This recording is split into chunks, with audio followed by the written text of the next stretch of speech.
Was challenging. Who knew you had to click and triple click and all that sort of stuff? So we'll just wait for everybody to come in here. We're telling more followers to join. Okay, I guess there's a bot there. Good morning, Hannah. How you doing?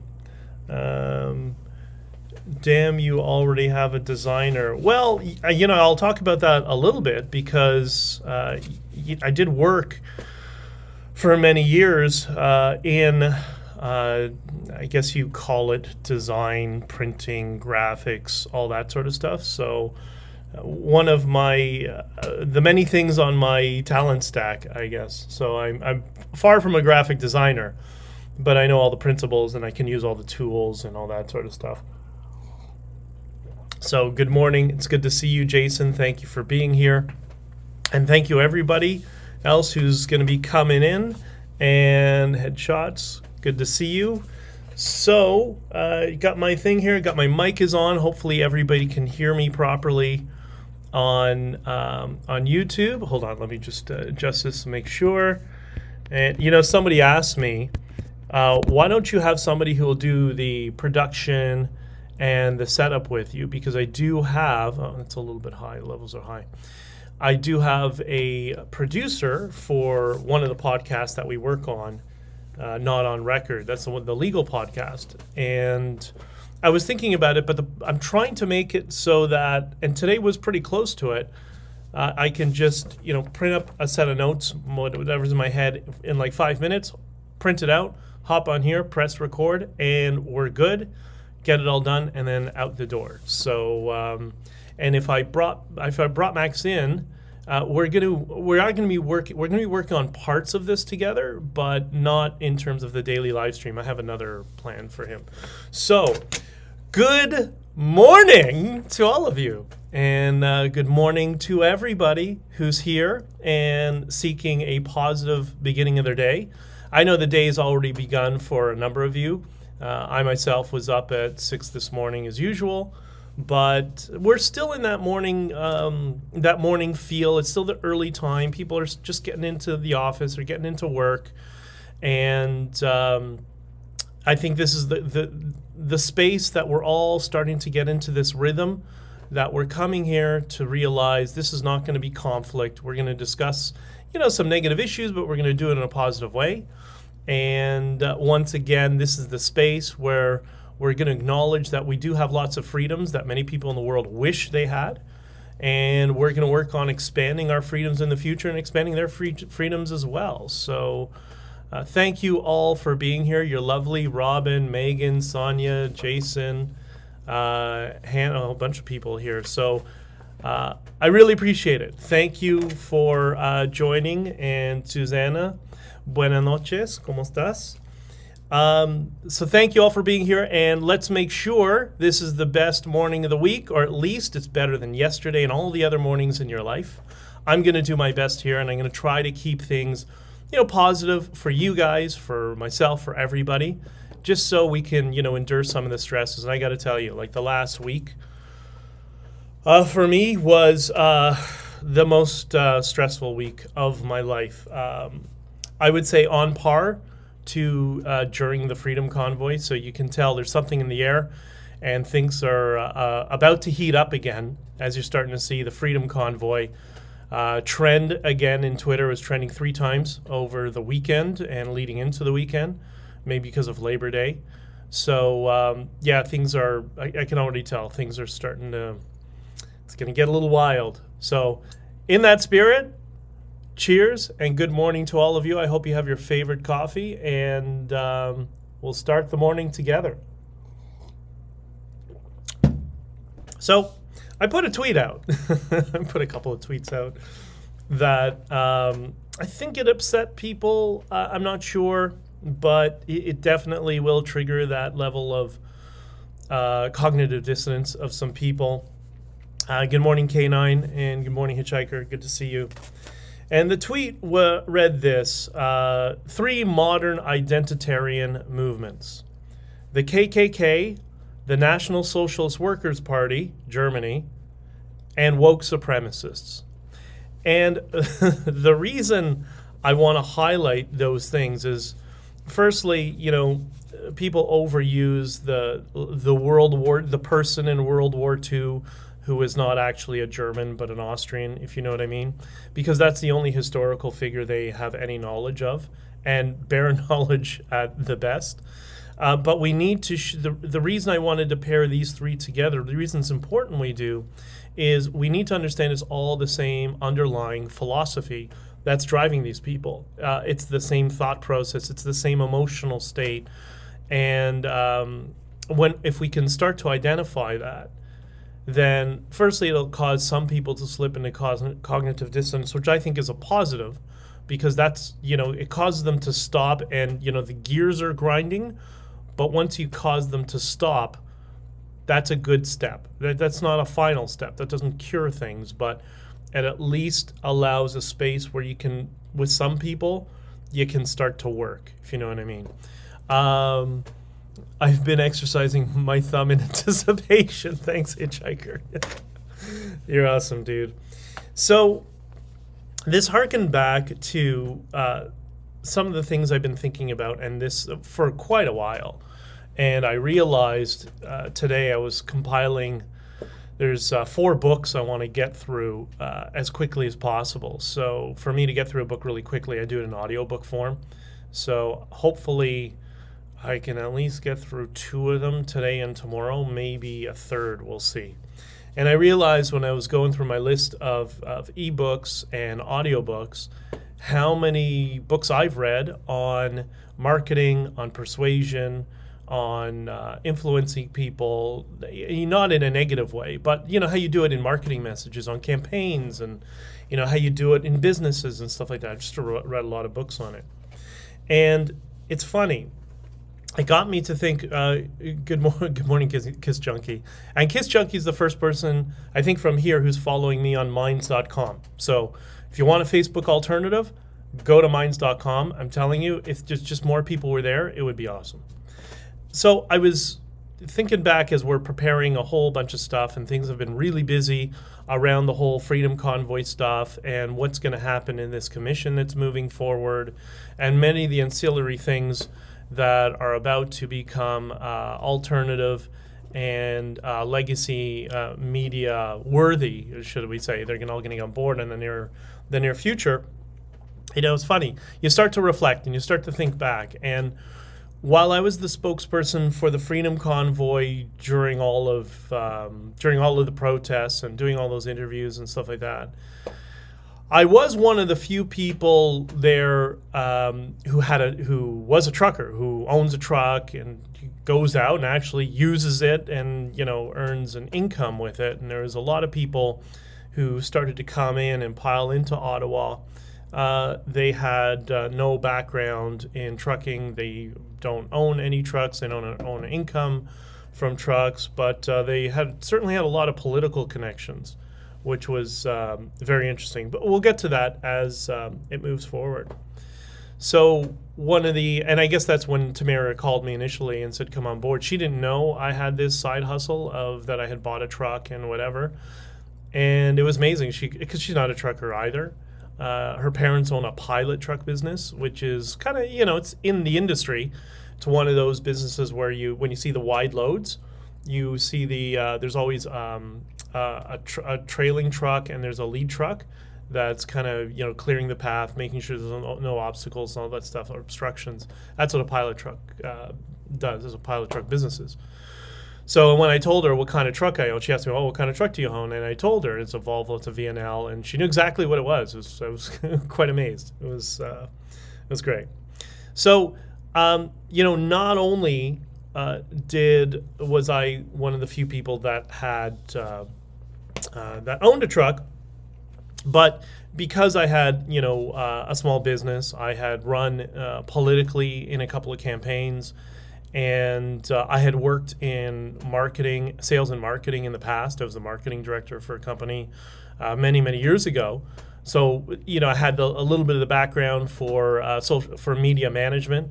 And I'm not perfect. I don't want to be perfect. That's not really my style. I like to be a little bit more, rough around the edges. I think that's more effective in terms of public relations communications. I don't like the the whole corporate approach to it. I think it's disingenuous and turns people off.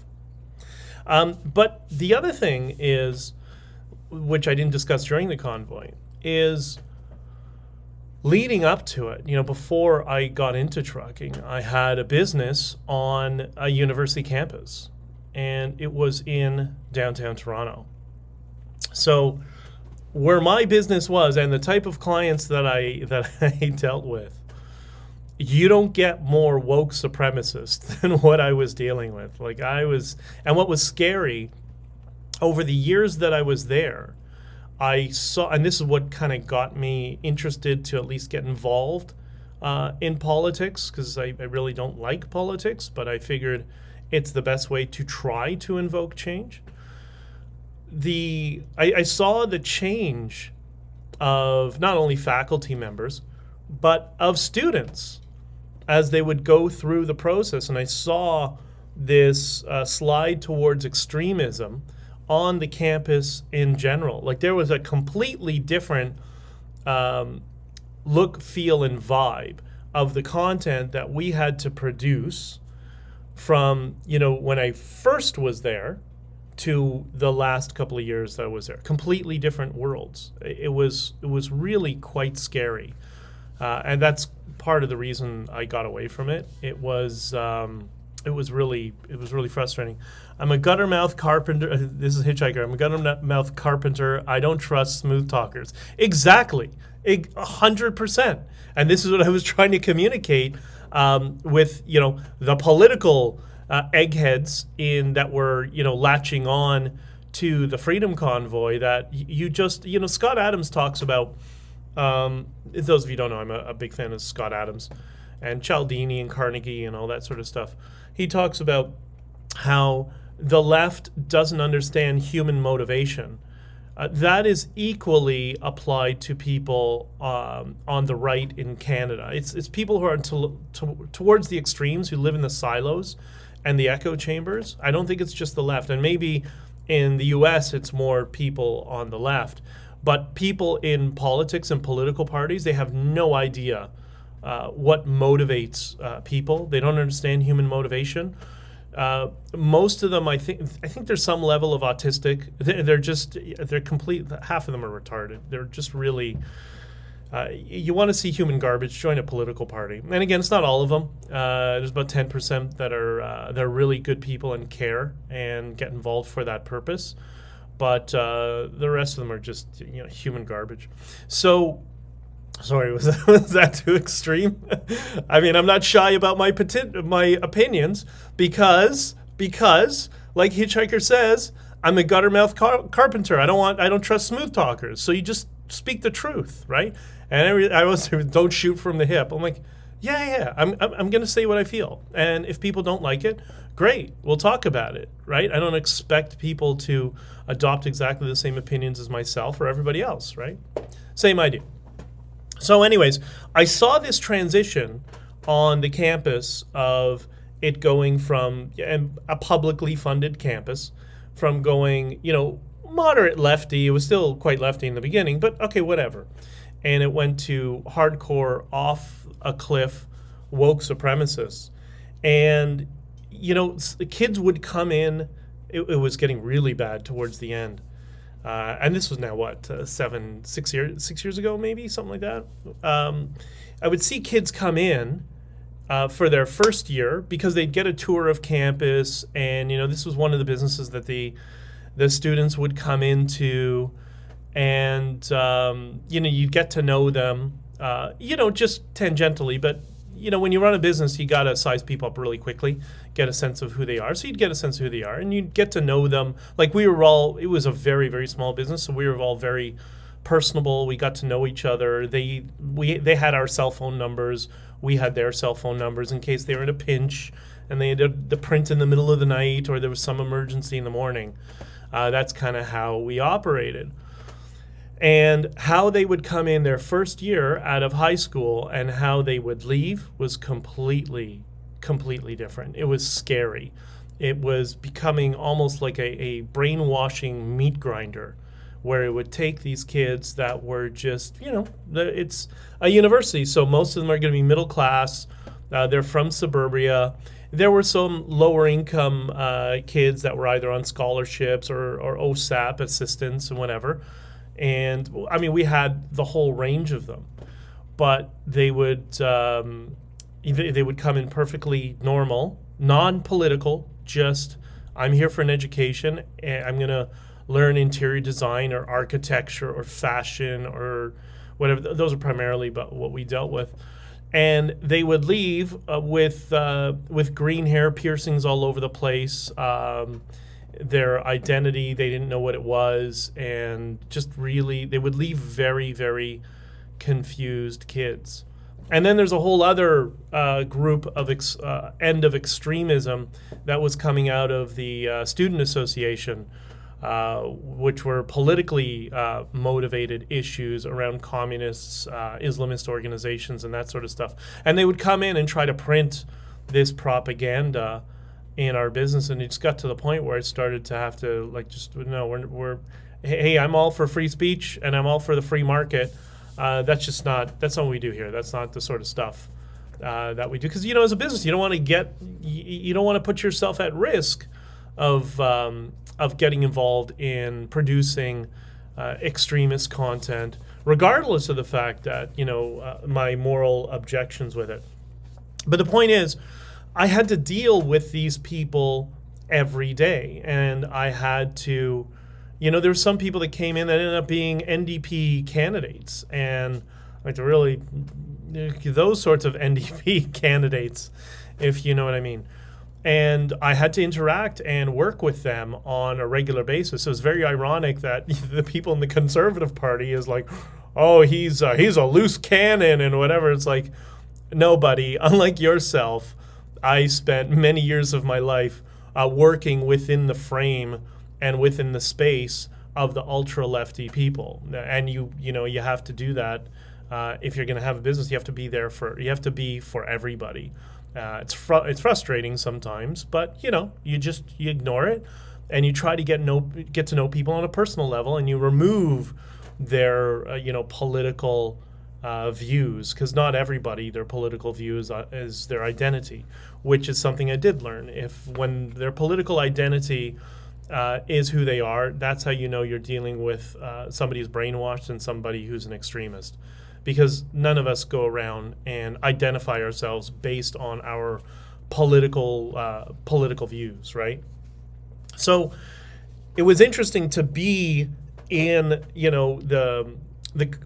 within the structure of the Freedom Convoy and all of these, when I say, not everybody were truckers, all the road captains and all the actual truckers, obviously they were all truckers, right? But the team that kind of set everything up and moved everything in and whatever, most of them weren't. I would say most of them weren't. So it's very interesting to be in that frame. And I think I felt as though, because so many of them were for out west. I know there are some exceptions, and I can think of 5 exceptions right off the bat, given the industries that they worked in. But most of them, at least the people who are in the trucking and that worked in the trucking business who were there, didn't have a lot of experience dealing with people on the other side of the political aisle, the woke supremacists, which is that's how I refer to the left, as woke supremacists. And it's interesting to see that, we would have these conversations and I would realize that you don't understand these people. And it wasn't criticism. I was thinking to myself that they don't understand what motivates people on the ideological far left. I do. And it's not quite many of them are brainwashed, no question. But it doesn't come most of the time from a perspective of malice. They think they're doing good. Now, one can argue when ISIS throws I don't want to. We're on YouTube. When the ISIL people do really bad things to my friends in the LGBT community, related to buildings, they think they're doing it good, right? Like most people don't think they're ever doing anything wrong. And it's true for people on the political left, the extreme left, or the woke supremacists. They don't think it's coming out of a space of negativity. They genuinely think they're protecting people and saving people's lives with putting the masks on. That's why they keep doing it. They think they're protecting you. Now, are they brainwashed? Yeah, probably. But it doesn't come from a space of negativity. And I think that's going to be one area that we can start to slowly over time try to help these people. But it was interesting to be there and to see that none of these people have ever dealt with anyone on a woke university campus. And that's why I took the approach that I did with messaging for the Freedom Convoy.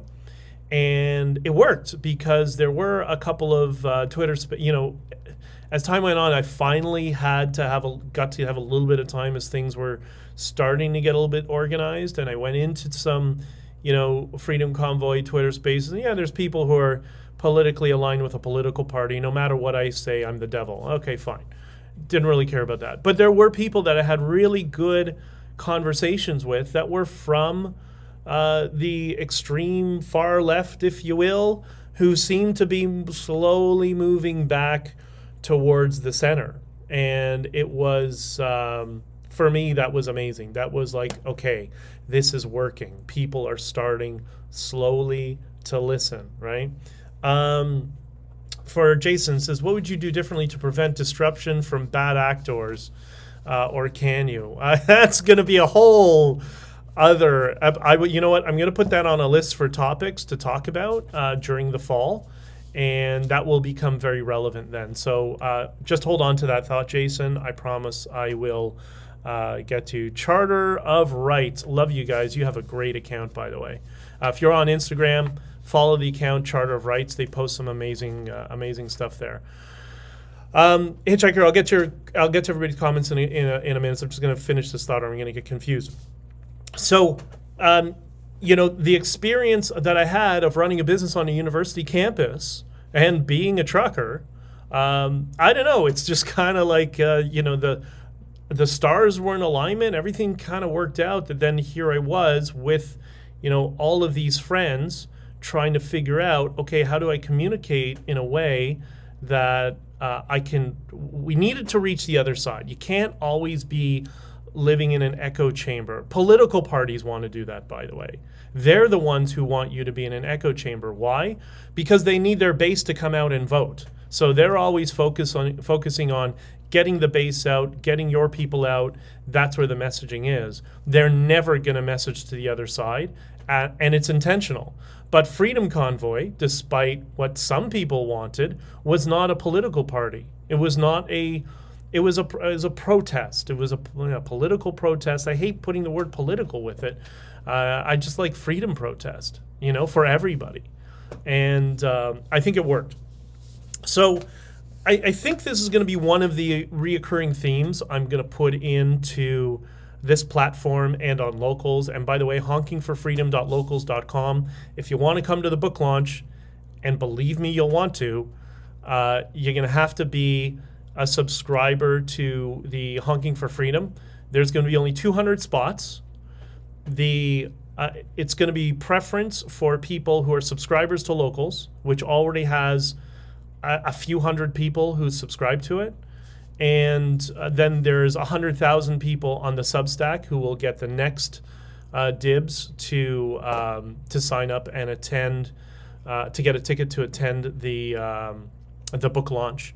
And then it'll just be open to the public. So assuming 100,000 plus a few hundred people have decided they don't want to come to the book launch, which I don't think is going to happen, your best bet will be to be joining the honkingforfreedom.locals.com. There's a reason for all of this, and I want all of you to have the opportunity to come. So I'm going to add this to the platforms as kind of these reoccurring themes that we're going to be revisiting, which is, how do we reach the other side? What are the tactics that we can use in terms of communication? I'm no expert in public relations and communications, but I think I did pretty good.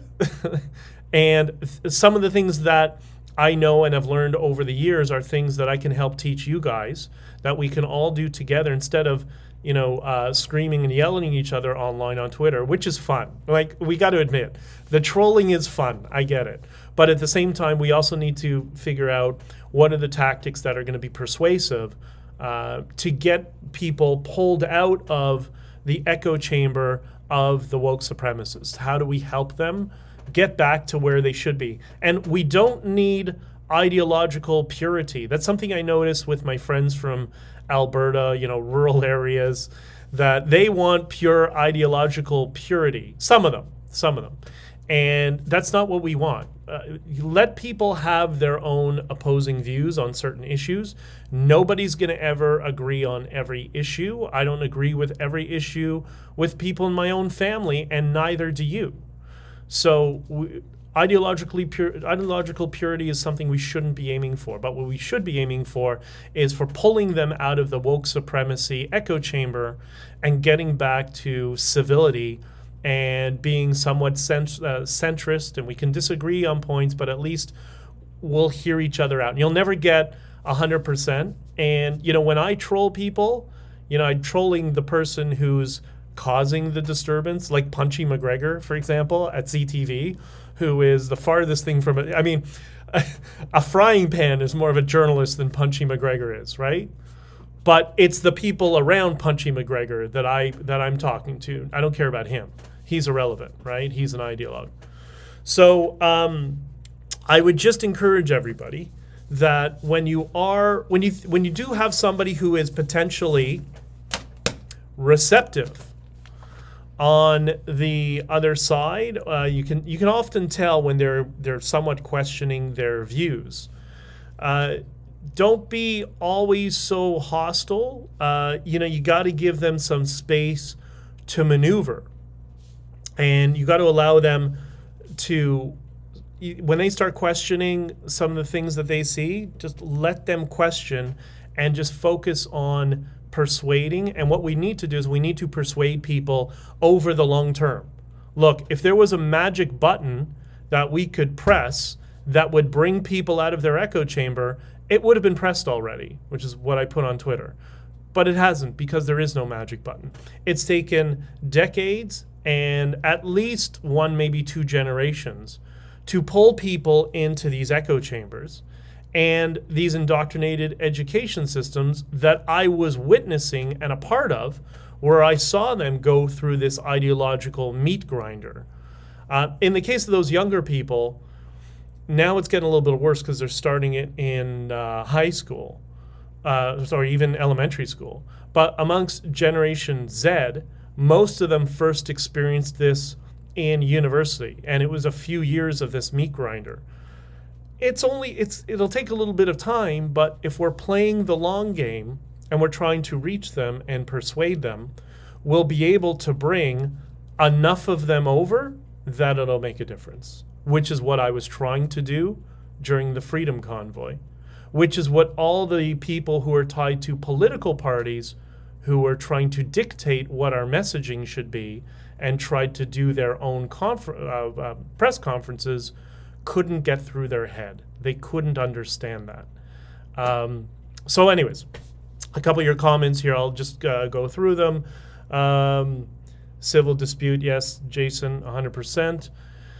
Hitchhiker say, okay, K9, woohoo, are you doing book launches in different cities? Funny you mentioned that. So I'm going to be doing a book launch in Toronto. It just depends on demand, but I get the impression we're probably going to have a lot of demand. For sure, Toronto, and that's going to be kind of a small venue sort of thing. And I'm already talking to some people in Florida about doing a U.S. book launch down there. If it's going to happen, I don't know. If there is people that would like there to be, additional book launches in Canada or events or whatever, I would be open to that. I totally am. I keep talking to all of these people I'm speaking to throughout the convoy who were in BC, northern BC specifically, Saskatchewan and Alberta. I would love to come out there and meet some of those people who were following us and give a talk and do a book signing and just spend an entire evening getting to know all of them, hearing their stories. I would love that. That would be amazing. So if there is enough of a demand, then yeah, I totally would. I would, book a few weeks off of trucking, book a month off of however much time I need, and come out and see some of you. So we'll see. We'll also see how this platform grows. We also have a bunch of things happening this fall related to the Freedom Convoy with the commission and other stuff that's going on. And a lot of things are right now in play behind the scenes. So yeah, let's see how this plays out. But if there's demand, then I will do it 100%. Hitchhiker, use interrogation tactics, disarm, find common ground, etc. Yeah, exactly. You find like for example, I'm a car nut. I'm a car and motorcycle nut, and always have been, to the point where I can't do it as much now because there's so much crossover in the industry. But I used to be able to tell cars by the sound of their exhaust, assuming it was a stock exhaust. I'm like the nerdy part of cars, right? And I have a friend of mine who's laughing right now when I say that. So I used to have Corvette, and I would go to the Corvette club and whatever, because that's always been kind of my car, despite the other sports cars that I've had in my life. And when you'd get together with other Corvette people, like we weren't talking about politics. Nobody cared about politics. We're just here talking about our cars and what problems we having. Oh, I have a TPI. My injectors are bad. Oh, at least it's not the Crossfire. Oh, I'm going to get an LT5. You know what I mean? Like, it was just talking about cars, and we became friends. And your friendships would be based around that core value, that hobby that you had. And I think we've lost a little bit of that. That politics is. Yeah, somebody's laughing out loud. That politics is replacing all of our hobbies. Because the communists said, Marx said, everything must be made political, right? Well, it's no surprise that they canceled sports, they canceled venues throughout COVID. Oh, keep your distance, no social interaction. Like, if they had restrictions, or should I say, so if it was like a hybrid system and people were still able to go to sporting events and see each other and whatever, there wouldn't have been nearly the amount of pushback that we saw, right? But anyways, I think we got to get away from politics being the core center of interest that we all share and go back to our hobbies and our passions and our interests to do so. What brother? Sit back and listen, bring them in. Okay. Wait, I don't understand that. Hitchhikers, ask them what bothers them and sit back. Oh, I see what you mean. Yeah. Okay. So he's Hitchhiker's saying, ask them what bothers them and sit back and listen. You can bring them in 100%. Like the religious people like to say, and I don't say that negatively because I have many friends who are. One of my closest friends, very religious, although I'm not. But they like to say God gave you 2 ears and 1 mouth for a reason. And, I always knew this is why I never thought I'd ever be streaming or doing my own content online, because I'm always the one. I like to sit back and listen and just let's get a lay of the land, see what people are thinking, what they're doing, and then evaluate. And from there, you can kind of make a decision in terms of what you want to do. So this is completely me just talking, but I'm trying to help the best I can because I want to help move all of this forward. And like I said, if we do this all together, we'll get not only our freedoms back as they should be, but we'll get more of them, right? CB radio is my hobby, nonstop politics. Actually, what's interesting? The CB radio and ham radio stuff. Just as a side note, somebody asked me, "Oh, well, you can't if you don't have a signal for your cell phone, you can't buy and sell. Well, you can't trade Bitcoin." I don't know, Hitchhiker, if you heard this, but there are people who are transacting Bitcoin back and forth over ham radio or CB radio. It's really kind of interesting. And if you're into CB radio, you can tell me why the reception in my truck is god awful. So when I grab my CB radio, like I go with my brother sometimes, right? and he's got a W900. I have my Volvo. So I got a Cobra CB, standard Cobra. So I try to communicate to him. He hears me loud and clear. When he speaks to me, I can barely understand him. There's a lot of static, and there's a whir that you can hear from, it's almost like the balance shafts in an engine are coming through the CB radio. I just can't for the life of me understand a word he says. Other drivers, other truckers on the road, I can hear. It's always CB radio, it's not clear. But my brothers in particular, I don't know what's wrong with, does he need like a noise canceling CB mic or something? I don't know. So there's my CB radio question for the day. Okay, a couple of comments I jotted down here. A couple of comments I jotted down here, and then I got to go. I wasn't even going to do a stream today, but my dispatch is a little bit closer than it normally is. I don't have to go all the way to the water, to the Atlantic, so I have a little bit more time today.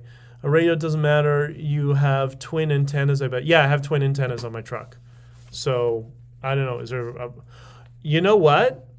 Wait, the antenna, before I bought this truck, the previous owner, who I'll make fun of for this, broke one of the antennas and had it repaired. And the antennas are on the top of the mirrors on a Volvo. I think most trucks, I guess they are, but on mine they are. Could it be that there's a bad connection to the antenna in one of the mirrors in the truck? I don't know. Anyways. Okay, so question, comments. This is what I love, by the way. We're solving my CB radio problem over the live stream. This is exactly what now we just got to do that for our politics and whatever, right? Okay, first question, or comment and question. And by the way, I don't know who's controlling these bots. I wish the bots would stop trying to post porn in the comments of YouTube. Like, where's all the censorship when you need it? Like, I just put that somewhere else, you know? Okay, Hitchhiker, I'll message you later, man. So Ken says, from my long weekend, we're discussing that. He says, my long weekend, same as every weekend, pushing back against progressive lefty fascists. Well, I mean, great, but go spend time with your family and your friends. You know, like, you got to take some time off. Like, that's the thing. We can't allow this to be all-encompassing and taking over all aspects of our life at all times, right? We all have to have a break, or we're all going to burn out, right? Like, I was starting to burn out earlier this week, and, wow, this week was rough. Okay, next comment. It's a little bit long. Living in Southeast Alaska, just 40-mile drive from the Canadian border, I always held out hope that if things got bad enough in the States, that we could see Canada as a sanctuary, even apply as refugee status. Such a thing is not without precedent. Slaves made it there and were free. Vietnam War draftees went there, so it's not as to not fight in the military-industrial war that they did not believe in. Sadly, those thoughts have been dashed, at least for now. But these situations are fluid, and it's my hope that Canada will self-right once again and be a place that I and an unvaccinated person will be able to cross into and enjoy the freedoms and generous hospitality of Canadians as I once did. We are all Canadian truckers now. Peace.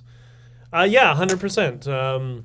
Thank you for that. And it's funny. I think I spoke with Stephen Crowder, his producer, and I actually had a long conversation about this because they're all either Canadians or dual citizens, and we were talking about that we're now the average person is starting to understand the importance of what that U.S. Constitution is. And it was the philosopher Parasides who said, just because you do not take an interest in politics does not mean politics will not take an interest in you.